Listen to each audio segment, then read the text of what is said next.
Because the sheet pan, it has, well, most of us have this lurking around the kitchen, and it has many uses, but the question is it living up to its potential? Now, 10 years after Molly Gilbert's cookbook, Sheet Pan Suppers, it started one of the biggest food trends, and now she's back with sheet pan sweets. Simple, streamlined dessert recipes. And she is joining us now. Thank you for being here. Thank you so much for having me. And we are very lucky because you live in Seattle. I do. I live up near Bryant.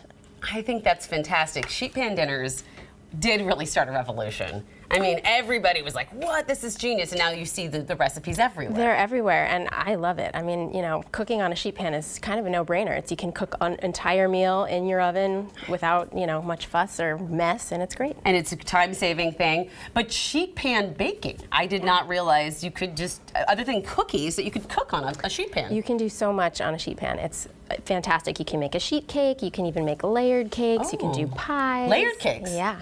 Oh, because you bake each layer in each pan. You bake just one cake at one time, and then you can cut out your layers, whether you're doing squares or circles, and stack them on top of each other. Oh, I didn't and know there's your layer cake. Genius. All right, well, what are we making today? Today we are making an apple fritter cake, which is in the brunch section of the book. Okay. But you can eat it any time of day. All right. And so to start, we're going to just whisk up some dry ingredients. I'm going to have you help me with that if you can. I am your sous chef. So we have some flour in there. We're going to add salt. A little bit of salt, like what, like a just add it all. Teaspoon? Yeah, then some baking soda, some like warming fall spices here. Ooh, we've got warming cinnamon. fall spices. I like that. We've got nutmeg. Whisk that up, and I'm going to do the wet ingredients while you're whisking that. I have some melted butter in here with some brown sugar. I'm going to add about a cup of canola oil. You can use any just like mild oil. Okay, mild oil. Yeah. I like the terms you have for things. Warm fall spices. You know, you mild oil. gotta be descriptive when you're writing cookbooks. You know what? That is true. You have to. The English language, you gotta, you know. It's important. People want to know what they're going to get. Yes. So I'm going to add some extracts in here. That's vanilla and a little bit of almond extract. Okay. And then 4 eggs, in we get. And this is, I love this cake because it's really simple. You don't need a mixer, just like 2 bowls, a couple whisks, and you're good to go. We have one. We just got a new one. We haven't used it yet. I love mixers, and some of the recipes in the book do use an electric mixer like that. But I tried to keep it as simple and streamlined as possible. So when we can just use a bowl and a whisk, that's what we're gonna do. And you know, and that's fun with the kids too. Yeah, it's because then it gives them something to do. Except they'll stir it 3 times and be like, "Am I done yet? Do you see an egg still floating here?" No, you're not done. There's still plenty of opportunity to make messes in the kitchen with your kids. I feel like. Well, I mean, let's be honest. I'm the one who's usually making a mess. If you've ever watched the show, you'll see. Okay, so I'm going to have you add the dry ingredients. Are you sure? I just mentioned how messy I am. I have confidence in you. You're crushing it. Slowly. You can add it all. Oh, you at want the once. whole thing? Yeah, I'm just going to swap to a spatula because it's going to get a little clumpy in there. Yeah. Gotcha. Okay. Okay, so I'm just going to kind of fold this together. It doesn't need to be like perfectly streak-free because we're going to add a whole bunch of apples. Oh. Yeah, so I love this cake. What kind of apples do you use? These are Granny Smith apples. I like them because they're very tart. And they do taste like fall. Yeah, they're very fall flavored, and they don't really like melt into the batter. They'll keep their shape. They're nice and firm. Okay, that's good to know. And I mean, but you could use whatever apple you sort of have on hand. Okay. But this cake is meant to taste like an apple fritter, the donut.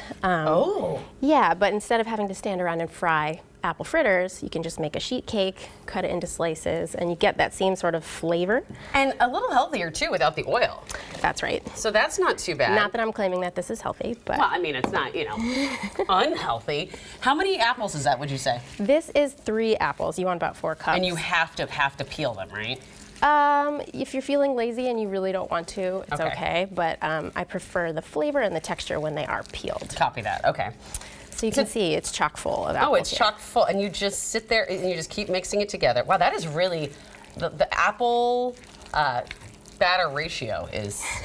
there's a high apple to batter. There's a high apple to batter ratio. Yeah, and I'm just making sure that there's no like pockets of flour down under there we don't somewhere. Want that. Does it make it really moist when you cook with that many apples? It does, yeah. You know, they're not going to leach that much moisture, but it just gives it a really nice like toothsome bite when you're... Toothsome bite. God, I love the vocabulary you're bringing to us today.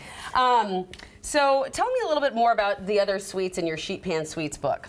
Yeah, so the first chapter is the one that I really love. It's sheet cakes. There's something just so nostalgic to me about sheet cakes and the fact that you can just serve them straight from the pan. Yeah. Then, of course, I mentioned layer cakes. and rolled cakes. You can see over here we've got Oh, this one I want to dive into so bad. That is it looks too pretty to touch, though. yeah, well, we can get into it if you want, but it's a pumpkin tiramisu cake. Okay. So if you are into like a pumpkin spice latte, Yep, or maybe you're not really into that and you think like coffee should be coffee, dessert should be dessert, Yeah. you can have your pumpkin tiramisu rolled cake. Okay. That looks delicious. This sheet pan, by the way, is beautiful and looks so clean and brand new. Excuse me. Are all sheet pans created equal?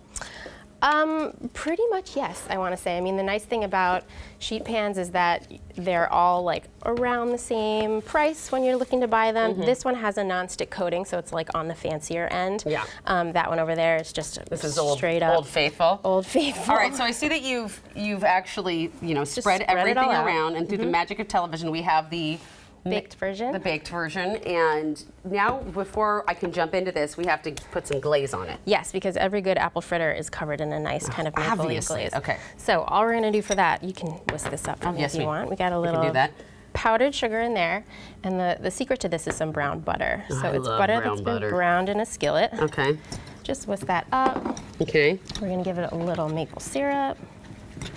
Hopefully that'll help in there. Okay. Get it nice and loose.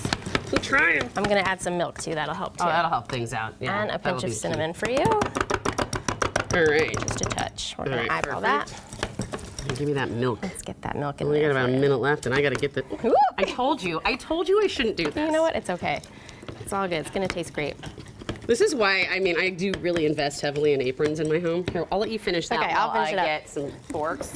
All right, Oh, we so we're have just some. going to stir it until All right. it's smooth. Let's get it on there. Get it on there. Woo, just look at how pretty that is. Yeah, kind of just like pollock it around, Okay. you know? Doesn't have to be fancy. I'm just gonna grab a piece from the end right now. Go for it. It's, you weren't gonna Make take sure this you home, get the were glaze though. No, this is for you. Okay, good. All right, here we go.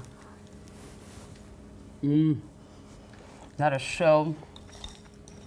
That is very fall forward. Frittery-ish. It's frittery-ish, and it tastes like fall. That is so good.